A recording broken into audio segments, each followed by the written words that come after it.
Welcome, Amanda. Thank you for being here.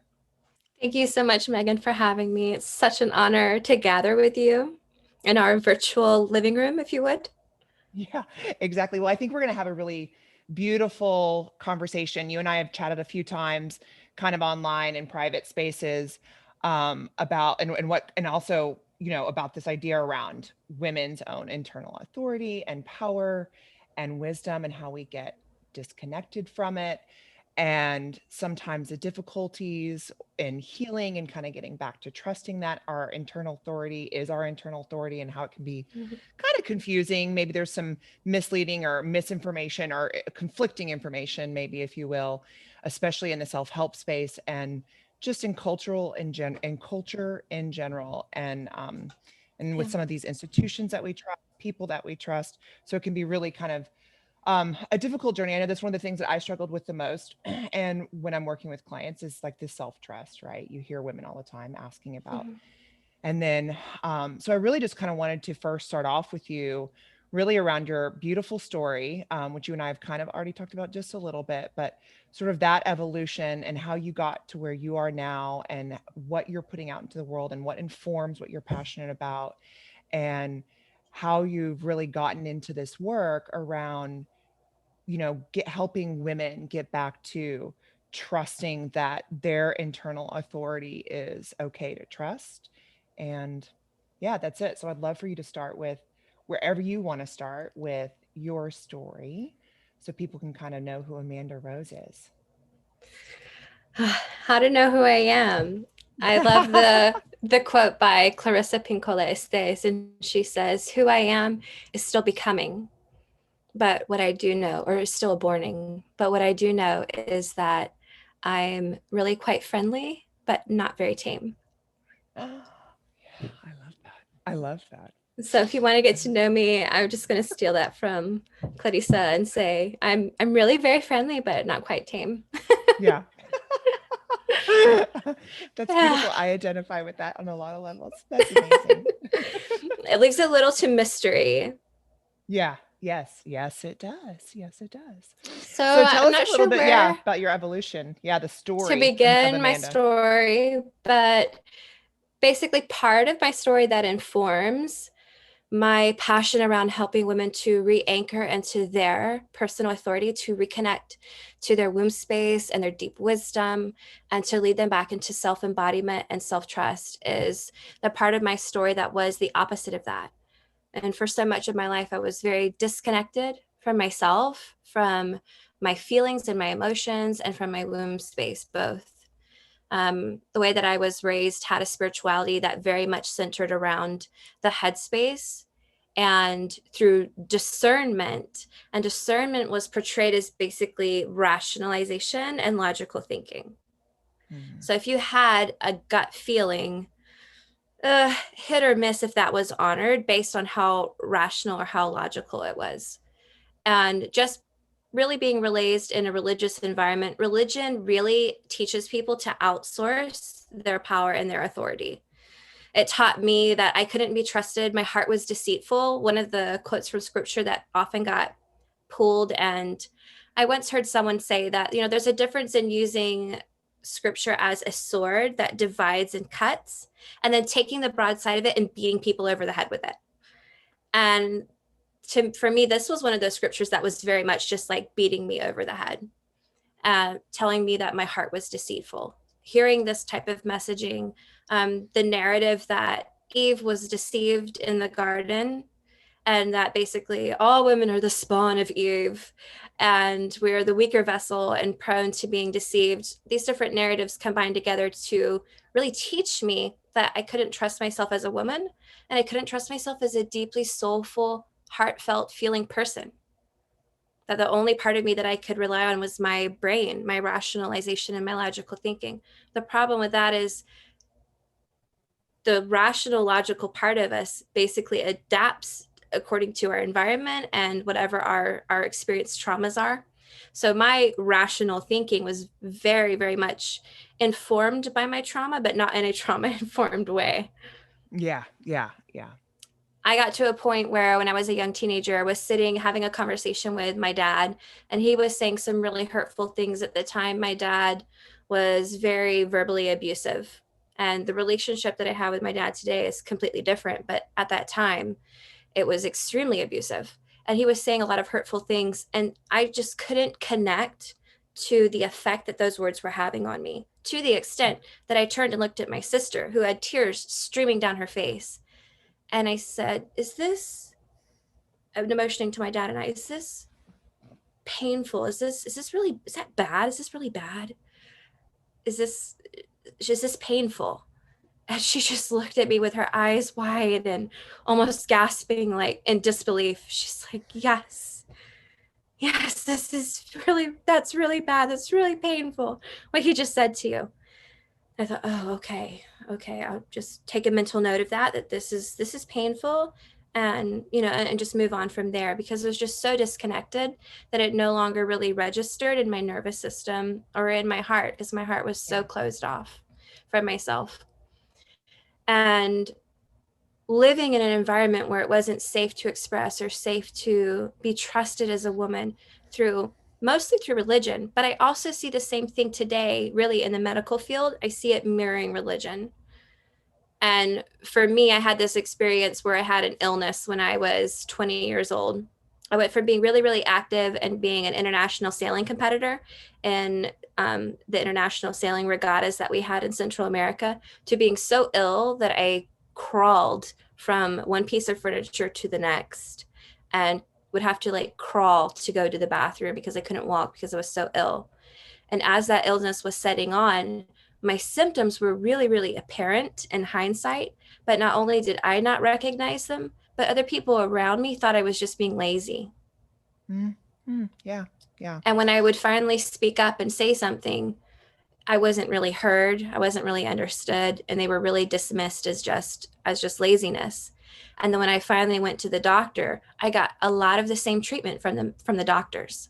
Oh, you're fine, take this pill. And so I've seen firsthand how what I was taught from religion, that a woman can't be trusted, her heart is deceitful, she was deceived in the garden, she'll always be the weaker vessel and always be deceived. Her body can't be trusted. A lot of the modesty teachings I was taught me that my body was really dangerous and couldn't be trusted. I saw a lot of that in the medical field as well, that you don't know your own body. We, the medical field, we know what's best for you. We know what you're really feeling. Trust us and just take this pill and be quiet, essentially. Go home, take your Mhm, medicine, be a good mhm, girl. And really, mhm. this good girl conditioning, both from both sides, left me without a voice. And part of that conditioning, or part of the lies that we begin to believe when we're in that sort of a gaslit environment, where we're Mhm. constantly being gaslit, is that if I actually do take up space and use my voice, then I'll be taking away space from other people.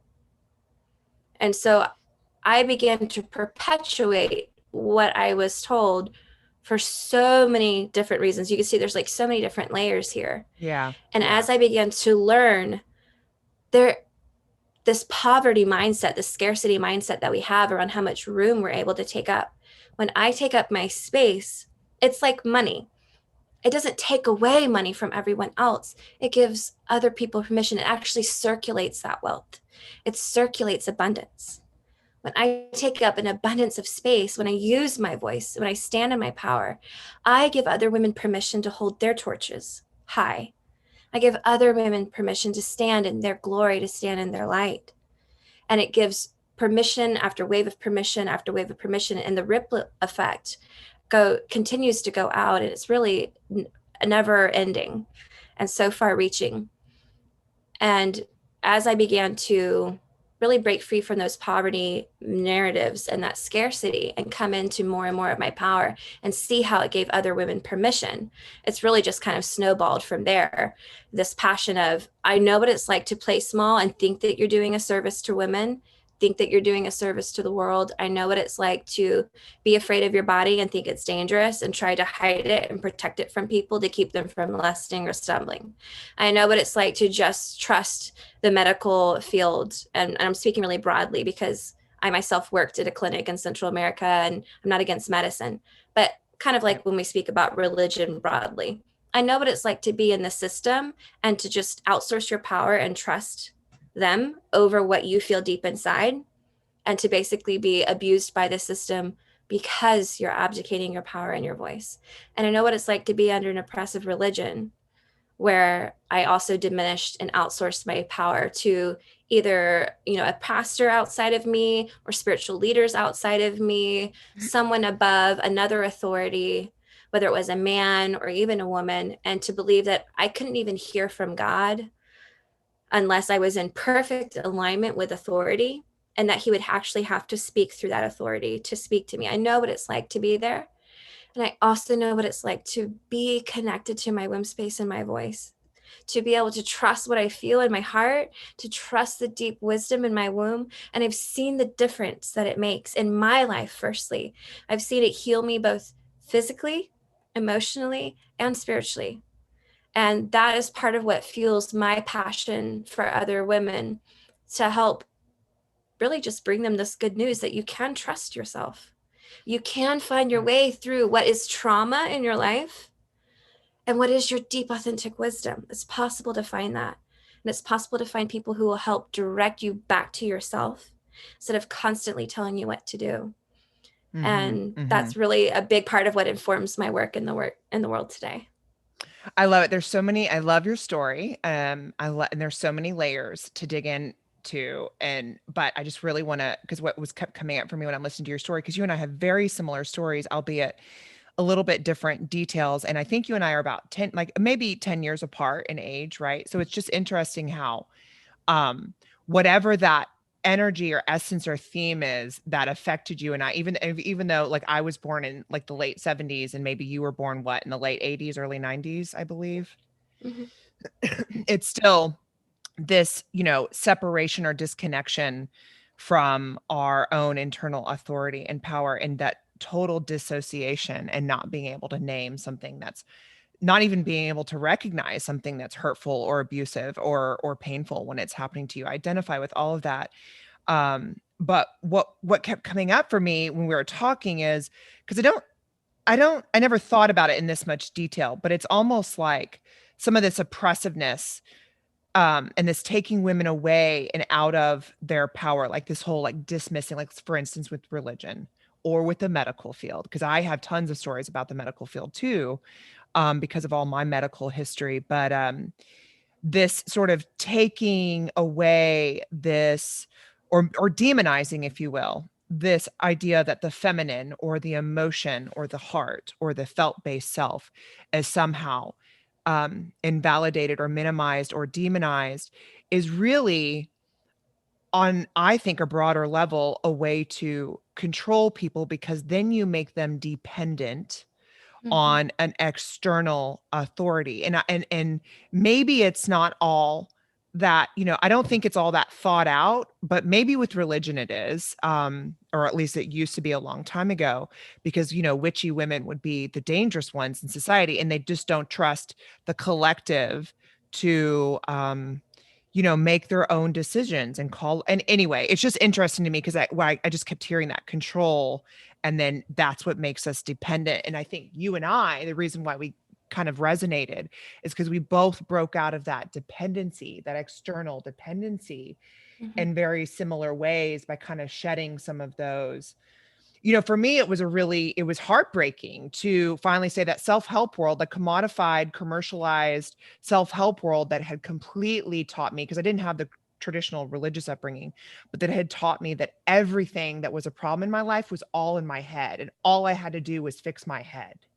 And so I'd done that for years, right? Mm-hmm. And as a very intuitive, sensitive, empathic little girl, who used to like pick up on serious like spiritual stuff, like mystical things happened to me when I was little, and then would cry when I heard certain things or felt certain things, I learned to completely shut that all off. Coming back to that, um it was a heartbreaking and heart sort of opening at the same time moment, where I had to literally let go of every external source that I'd ever looked to. I think there's a quote of mine that I said, like, Mm-hmm. I've never been so lost as when I thought that some guru existed outside of me. Now, I'm not saying that to suggest to people that we don't need guidance. That's not what I'm saying at all. And I think there Mhm. is, but I think that anyway, I think the people that lead you back to your own internal authority. And I think that's what you're doing. So I want to ask you, and maybe we can dig into a little bit of the medical stuff later if that makes sense. But I wanted to ask you about womb space. So I've never talked about womb space on my podcast. And I think I kind of know what you mean, but kind of explain to women, like, or anyone listening, like, what is womb space, or what does it mean for you, and how is that relevant to a woman in her, you know, showing up in the world fully in her power? Like, what is that all about? Mhm. For me, the womb space is really the space in your body that encompasses your sexual energy and your reproductive energy, your creative energy, which is really, if you think about it, life force energy, because it's Mhm. creative energy. And so, even if you've had, you no longer have your ovaries or you no longer have a uterus, you have a womb space. And Mhm. so rather than focusing on just one organ in your body, the womb space is really what houses all of it. And so that's why I love the term womb space. And I love just thinking about it as a space for me, a space for my womb. And for a woman, really her authority, really she carries it between her hips. We've been so stuck up in our head. And that's kind of what trauma does, right? Trauma forces our energy up and out of our body. The less safe that we feel in any given environment, the higher our energy will climb until we become actually disembodied and our energy is outside of us. And that could be where we feel like we're observing a circumstance from above, from a third party or third person point of view, Mhm. where we become completely dissociated and go into freeze. And so it's really a protective mechanism and it's beautiful when it works the way it's meant to, but we're not meant to live there constantly. We're meant to be able to come back down into the body. So when I say embodiment, that's what I mean is into the body. And the deeper into the body we go, we are able finally through safety to come back down into our womb space, which is where, scripture says out of our belly flows rivers of living water. But even beneath the belly is where we hold a lot of our fear. But in the womb, this is where we have the potential to create worlds. And when we pull our breath and our energy up from there, we'll notice a difference. If you focus on your head and just talk from your headspace, it becomes very clear, very directive, this is like my teaching voice. When I am analyzing and trying to figure something out, you can almost like feel the difference already. It's very heady, it's kind of nasally. Yes. And this is where you can like raise your eyebrows and smile and do the Barbie voice. So if you've ever done Barbie voices, this is really in the Yeah. head. Happy and smiley for Jesus. So the nice girl voice. It's really fun. And if you breathe and come into your heart space, and I like to think of this as more your mothering voice. So we've got the head teaching voice, and then the mothering voice, and it's softer and it's warmer, it's more loving, it feels more welcoming, it's more soothing. And if we breathe even deeper and bring it down into the womb space, when you pull your voice up from your womb space, it is filled with power, it's grounded, it's juicy, it is life-giving. There's nothing wrong with the other types of voice, but for me, this voice carries something on it that's so unique. It's scary because it's powerful. And for those of us who have been either abused by power, or if our nervous system isn't used to carrying power, we can be afraid of that. So Mhm. it's much easier to live up here and never have to really take account for the power that you carry between your hips. And we've been told that this power is dangerous to keep us cut off from it, and to keep us from doing the creative work we were intended to do in the world. Mhm. If Mary, Mother of God, had been cut off from her womb space, would she have allowed spirit to penetrate her and impregnate her? Or would she have decided that that much power should not be trusted to a woman? And I think that the patriarchy at large has tried to keep women cut off from this because there's something we're meant to birth. Something we're meant to birth in the world. Something powerful, something that will change the course of history. And if we can stay separate from that, then we'll say, no, that's too much power for me. It's too much power for a woman. It's too big. It's too scary. I can't carry that. I can't hold that. And for me, the womb space, reconnecting to that place, both physically in our body, emotionally and spiritually, because you can't separate them really. When we separate women from their bodies, we separate them from their deep knowing. And when we separate a woman from her feeling and her knowing, we separate her from her body, because it's all one. It's not actually dualistic. It's not separate. Right. We're not really, and kind of pinging back to what you said about the coaching industry, we're not really a spirit riding around in a meat suit. And we often hear phrases like that. We're not really just a spirit riding around in a meat suit. Our body and our spirit are so intertwined, you can't have one without the other. Light is coursing through our fascia as we speak. Electricity and magnetism emanate from us. It's not possible to separate them. But if you can get a woman to think that they're separate and to cut herself off from her body or from her spirit or from her emotions, if you can keep her separate, you can keep her weak. And it's basically like castrating a woman when you cut her off from her womb space. And we can see how castrating a man could be detrimental to men. Because it's physically on the outside of them, it's obvious, right? If you cut them off at the balls, you take their power in a big way. But when you cut a woman off at the ovaries or cut her off at the womb space, you take away a big part of her power. You cut her off from herself. So I guess it's kind of like a lot of timey-wimey, ethereal explanations, but I feel like part of my understanding of it isn't necessarily transmitted through words either, but through energy. And so I hope that even just through my embodiment of my womb space and my energy, that you can kind of catch what that is for women at large. Yeah, I think some of this stuff, when we're trying to explain stuff that's not heady, it is hard, and it can start to sound like very woo-woo and ethereal. Right. There's so much powerful stuff. My exploration of it maybe is a little bit different. But I guess my question to you is, because I've been doing body work for 22 years, and we talk a lot about like the root chakra, sacral chakra, those chakras being, the power source too. And then like I had a lot of physical problems in the womb space in that area growing up. And it was definitely because I didn't feel safe or secure growing up, because of the emotional trauma and abuse in my family of origin.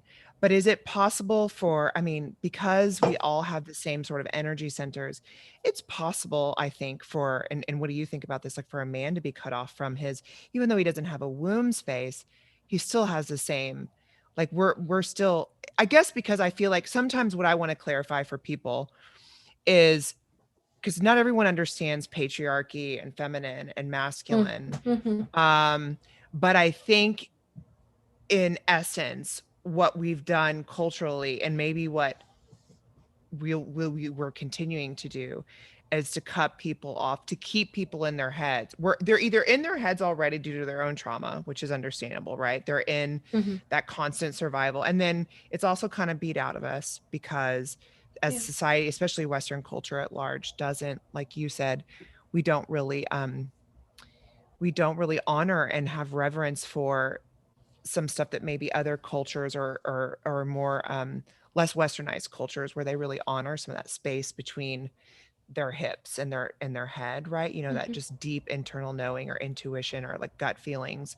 But I think there's a lot, anyway, there's so much to explore there. But do you think men are cut off from that too, as a way to control them or keep them dependent, or keep them from being less powerful? Because I feel like men, when they really start to be embodied and the whole human experience here, which to me would integrate both healthy feminine and masculine, they're incredibly powerful too, right? Absolutely. Yeah, absolutely. And I think that the same constructs that want to keep women cut off from their womb space want to keep men cut off from their scrotum in an empowered Yep. way.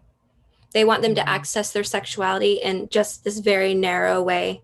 They want to keep men confined to a box. They want to keep both men and women completely domesticated and castrated on many different levels. To me, that's spiritually, emotionally, and physically. I do believe that there is, whether that's, a construct or, patriarchy, whatever name you want to give it. But I do believe that there's an agenda, if you would, call me a conspiracy theorist, to castrate both men and women to keep us infertile in many ways. And really, all we have to do is ask ourselves, who benefits from that? Who benefits from me not being fertile, emotionally, spiritually, physically? And the same for men. There is a benefit in a way if you can keep men infertile, if you can keep them from accessing their creative energy, if you can keep them separated from themselves. You can wind up with either a man who is so domesticated that he's docile, or so suppressed that it, like, his energy comes out in spurts and bursts and he's super aggressive. And you really can see the same thing in women as well. So I do completely agree. Women are not the only ones being oppressed. And I think that can trigger a lot of people, a lot of women, especially who have been abused or oppressed by men, especially powerful men. We can be triggered by that and not allow ourselves to see them in their fullness and see them in their oppression. But it's true. Men are being oppressed. And when women are oppressed, men don't actually benefit. And that's, I feel like, a lie that really, I want to say, is perpetuated by like far radical feminism. Is the thought that we have to take power away from women in order to give women power. And it's not true. It's not true. When women are oppressed, it takes power away from men. Men need women just as much as women need men. And it does hurt men for women to be oppressed. It hurts us. It hurts the collective, the whole, really the whole human collective is wounded and hurt. Yeah, you're really talking about, I mean, we're getting into some really juicy, like shadowy stuff, because there's like so much that's gotten so out of, I mean, maybe it hasn't gotten, maybe it's just more in my face because of social media, or maybe, but like, this toxic masculinity and like tearing men down all the time. And I'm not saying that there hasn't been room for improvement or growth. But back to your point around you when we're trying to regain our footing or our power, this is just, to me, like, this is very spiritual and energetic in when I'm speaking it. So forgive me if this doesn't come out incredibly clear the first time, but like, you've never gained anything by taking away or demonizing or putting down someone else. Like so anyway, it's like helping us, all of us, return to our natural and authentic feminine and masculine power so that we are fertile and can create and can birth things, maybe metaphorically, maybe literally. That's a real threat to the constructs or powers that be that I do not trust us for some reason that just do not trust us, that we have to be controlled, basically. And maybe perhaps it's always been, I think you can go back to the beginning of time to see how there will always be entities, institutions, and people who want to control other people maybe for their own selfish purposes, and or maybe because they just don't trust the masses. But I think as we wake up to this, and if we're aware of it, and we can really start, and it's not necessarily, it wasn't conscious for me when I started to become aware of it. I didn't think of it maybe in the same terms that you're speaking to it. I just knew that being controlled had made me sick spiritually, physically, and emotionally, and it wasn't working anymore. And now I think my work is not that there's not that not now the work has been, or the past few years, maybe 5 years, the work has been to, when I see it happening in the world or culture at large, how do I anchor into what my power and responsibility is without getting so caught up in Mhm. or even upset by what I see plain as day going on around me, because it's hurtful to see other people being cut off from their power, their Mhm. fertility, their womb space, their incredibly Mhm. beautiful masculinity or Mhm. femininity or whatever. Anyway, I don't Mhm. know if that's making any sense. I think it is, and Yeah, adding to the absolutely. conversation. Yeah, Um, absolutely. And I'm with you on labeling masculinity as toxic because I don't believe that it is. I don't believe that true femininity is toxic. And I don't believe that true masculinity is toxic. And I can think that we can demonize the masculine within ourselves and mhm, also within men. And I think that people get confused because they, and I guess maybe this is kind of like a little bit of a rabbit trail, but we often think of that hustle culture and overworking as, you know, oh, I'm so much of my masculine, I'm constantly hustling. But the feminine energy is that wild, chaotic energy. It's really the movement in the ocean. mhm, And the masculine is the borders, the seashore. It's what keeps the feminine contained. And mhm. so if you're experiencing a lot of rushing, rushing, rushing, maybe it's because your borders aren't adequate for the feminine energy you have in your life. So Yep. is it really that you're experiencing toxic masculinity, or that you have too much masculine, or is it that you just don't have a healthy balance of both? Maybe you actually need more masculine structure in your life to help channel that feminine energy so that you're not hustling, so that you actually have time for stillness, which is Mhm, practicing mhm. being in the masculine pole, practicing stillness. Practicing movement is practicing the feminine pole, which is why whenever I lead women deeper into themselves, I never have them do just meditation because that's practicing stillness. And if they really do have too much of the masculine in their life, they don't need more meditating. They need more Yeah. fluidity and more movement.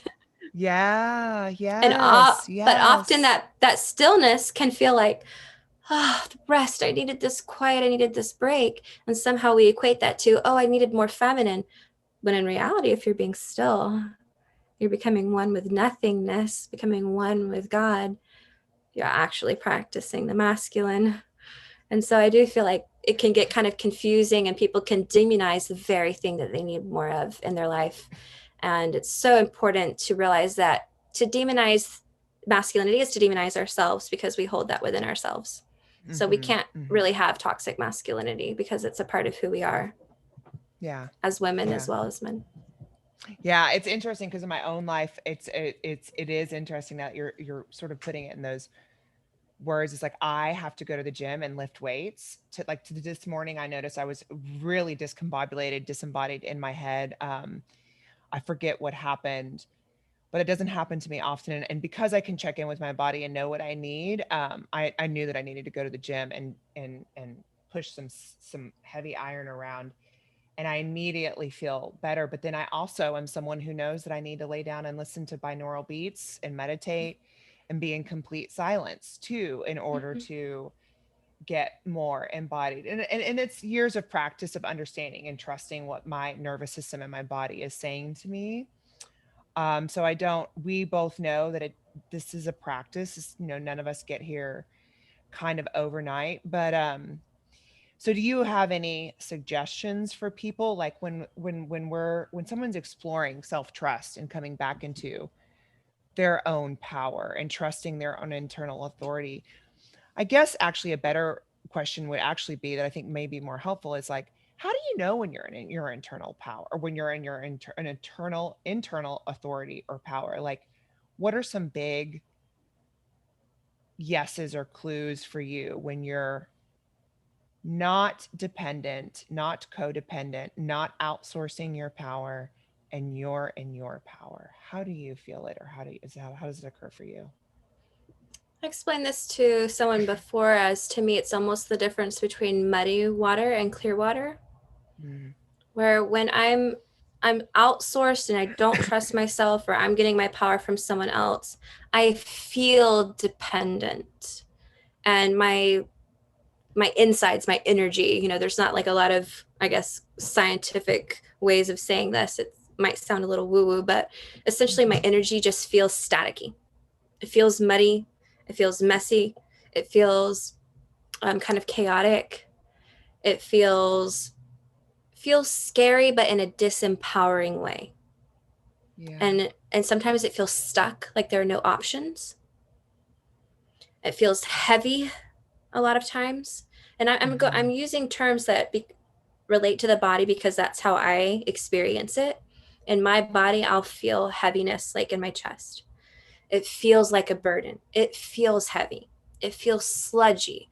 I begin to physically feel like I don't have a lot of energy because I don't have anything that's feeding me or sourcing me. Anything I come up with is going out of me before I have time to use it. And you could relate this on a physical level to like hyperthyroidism, where all of your energy is being outsourced so quickly you don't have time to metabolize. Or you can relate it to hypothyroidism, where you're sludgy because you're not able to actually burn what you do have and use it for energy. So if you're looking for something really solid in the way of symptoms, you could look up either one of those. Can appear that way, manifest physically in the body that way. And energetically really just feels staticky, messy, staticky. I might find myself on my phone scrolling social media, looking for inspiration, quote unquote, and feeding and feeding and feeding, and not really retaining any of it. And I become like an oversaturated sponge that never benefits from the water that they're holding. And no one else can feed off of it either. So I'm not really sure all the way how to explain it, but that's kind of how I experience it. And as I drain out all of that saturation and come back into myself, it's like going from muddy water to clear water. Okay. All those voices, I don't need to scroll. I don't need to oversaturate. I don't need to constantly be inspired. I don't need to actually know what other people would think. What will so and so think if I post this? What will so and so think if I say this? What would my mom or dad think if I did this? What would my boss think, or my partner think, or my best friend, or whoever it is? You get to where you care about their experience of you, but you don't care what they would say. It's like this healthy Yes. balance, if you would. I was going to say, because what's coming up for me when you're talking, because a lot of the physical stuff I identify with a little bit, some of it completely, some of it not as much, but it's like a healthy level of detachment for me. Like if I can put it out into the world, say it, do it, participate in it, whatever, without my sense of self being in jeopardy or being like, and I don't use the word needy, like we all have needs, but like without needing, it to provide, like it's just pure, right? Like I can say it, I can You do don't it, I need can it to put. validate you. Yes, you don't need it to validate you. It's not going to make or break who I am. That's how I know it's my own internal authority or power. And that's Or something that sorry, go ahead. no, you go ahead. You continue. Yeah, and it's just a check-in that I do with myself sometimes when I'm creating or doing something, or thinking about a relationship or an interaction with someone. Like, can I just come into this pure and show up and not have any attachment to outcomes or validation, or how is this seen or heard in a certain way? Like, yes, of course, I want to show up kind and loving, but sometimes loving looks like setting hard boundaries too, So Sometimes it's anyway. flipping tables. Yeah. Like Yeah. for those in the spiritual world that relate to Jesus, he was fierce. Love is fierce. And the Yeah. feminine actually is very fierce. She's not domesticated, she's not tame. And you know, when I'm self-embodied and feel like I'm birthing this right from my womb space, it doesn't necessarily mean there's an absence of fear, but the fear is distinctly different for me. There's a fear on it of this is so big. This is so big, whatever this is, or this is so deep. This is so powerful. There may be a fear on it if it's one of those things, but it's not the same kind of disempowering fears. It's an Yeah. empowering fear. It's, oh crap, this is so big. I'm going to have to be more embodied to hold this. Oh crap.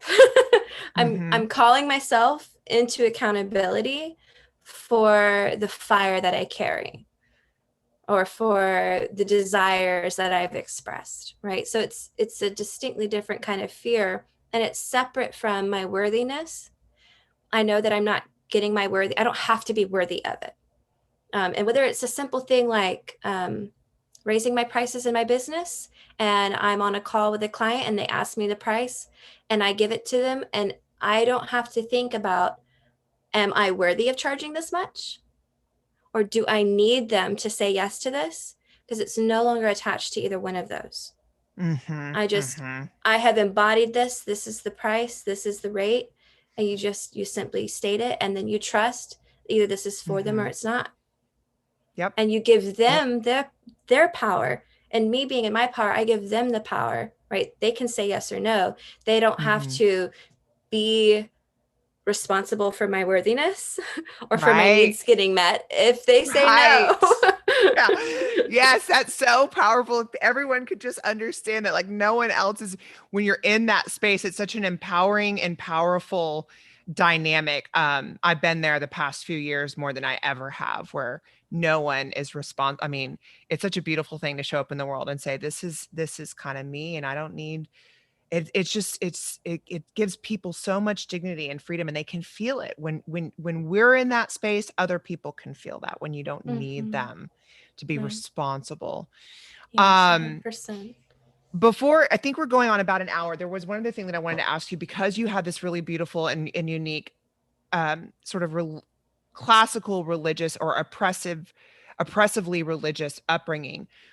I think if I was listening to this and I was like, and I was someone who maybe had a similar upbringing, or I was maybe didn't, the question I would be asking myself maybe would be like, let me see how I was trying to think of how I wanted this to word this to you, but I was also trying to listen. Um,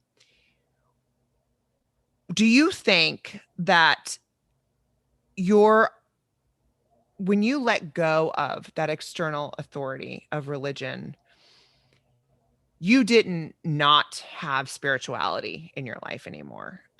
It's You found a deeper, probably more pure relationship with God. Am I assuming this Mm-hmm. correctly? Mm-hmm. Um, And if by more pure you mean more grounded and rooted in my innocence, absolutely. or and more grounded and rooted in, there's a quote, I think it's a Rumi quote. Um, I went out searching for God, instead I found myself. I went out searching for myself, and instead I found God. I Mm-hmm. think that's Rumi. And it's kind of been my own experience too. It's something that I had written years ago when I was, furiously journaling and doing all this sort of internal excavation and reconnection work. I was like, the knowing of one's self and of something larger than oneself are inextricably linked. Like, I felt like I found God when I was coming back into relationship with myself.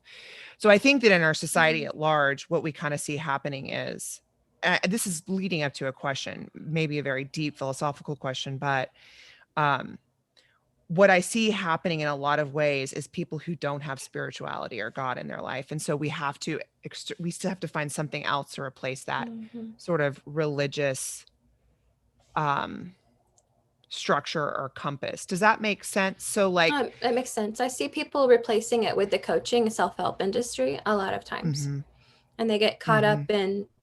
And it's the same. I recognize it because I've been religion, but it's still a way of saving yourself and of qualifying yourself and making yourself worthy and good enough to be loved by yeah, external means. yeah, Even some of like the beliefs that we hear talked about commonly, such as self-betrayal. And the bone I have to pick with teaching people that they self-betray is if you feel like a part of you at any moment could come and stab you in the back and destroy everything you ever wanted or worked for, all of your desires, and you don't know when that part of you is going to attack you, are you going to have self-trust? Are you going to be able to be fully, deeply embodied and trusting and knowing yourself?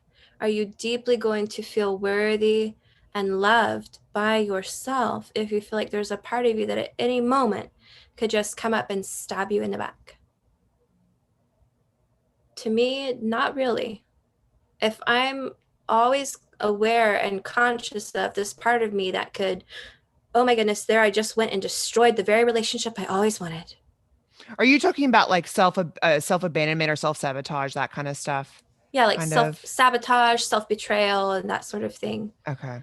Okay. Um, to me, the way that they're often taught separates people from themselves further and Mm, perpetuates their need for saving. Because if I'm self-sabotaging and self-betraying, I obviously can't save myself because I'm the one destroying it without wanting to or knowing why I am. And it's because, oh, I have an upper limit problem or something, right? And I must yeah. go to a guru and have them help me with it. And Right. it's Beat it really out the of me. So same I thing as stop. religion. Yeah. Yeah. No, I know exactly what you're Oh, I talking about. I must do all think this shadow work. right, right. And that's one of the right. And that's one of the things that I definitely I notice with all my clients. It's like, you know, you don't take away someone's life raft, right? Because self-sabotage or whatever, self-betrayal is a pattern, a survival mechanism that's there for a reason. You don't take away someone's life raft without giving them this big, beautiful ship to take them into shore, right? And that big, beautiful ship Mhm. to me is love.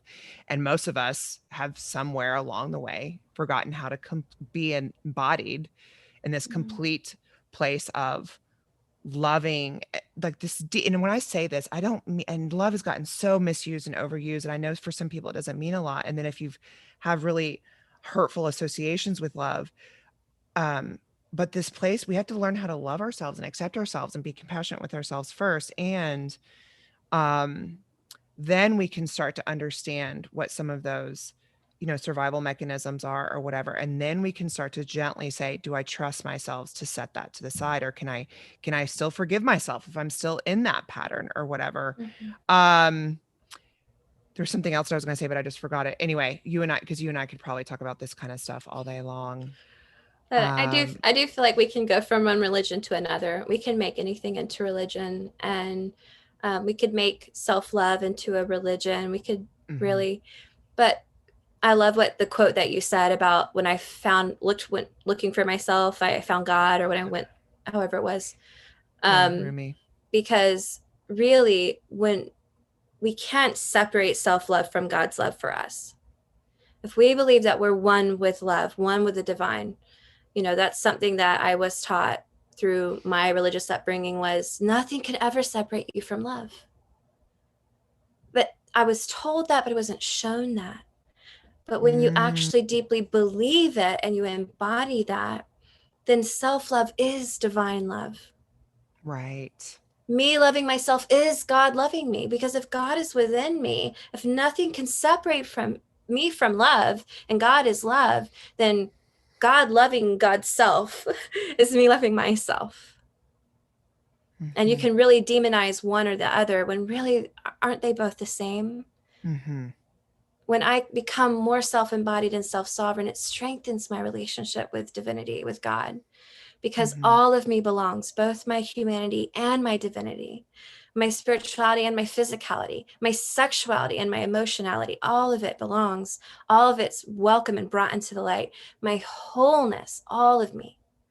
And I believe that all of it is worthy of being witnessed and loved and accepted. And that, to me, that's my spirituality, is knowing Yes. God within me, and being connected to my womb space allows me to access God within me, access that intuitive, spiritual, psychic, prophetic knowing and discernment that doesn't come from just here, but it comes from head space, heart space, and womb space, all aligned.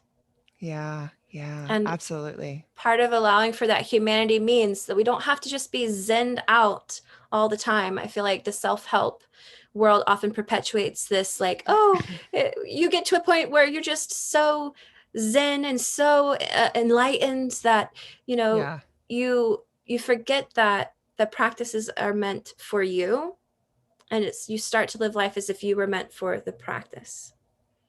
I saw a quote recently that said, over spiritualizing things looks like I must think about God as I wash dishes. True spirituality, you just wash the dishes. Yeah. Yeah. Absolutely. Absolutely. I feel like you and I, Amanda, could have so many different conversations. I think we're going on an hour now. Is there anything like burning desire or anything on your heart that you wanted to add to this conversation now, or do you want to hold it, or is there other, I mean, we could probably have another conversation. I would love to have another conversation and take this deeper and explore Yeah. what trusting women, trusting our bodies looks like, and how that is crucial for the time that we live in. I would love to continue that. Yeah.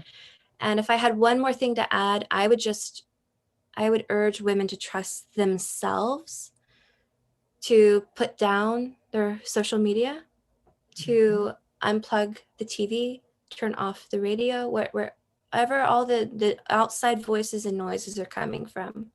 Or maybe it's a group chat, maybe it's some type of a gathering or meeting, whatever it is, turn off the noise.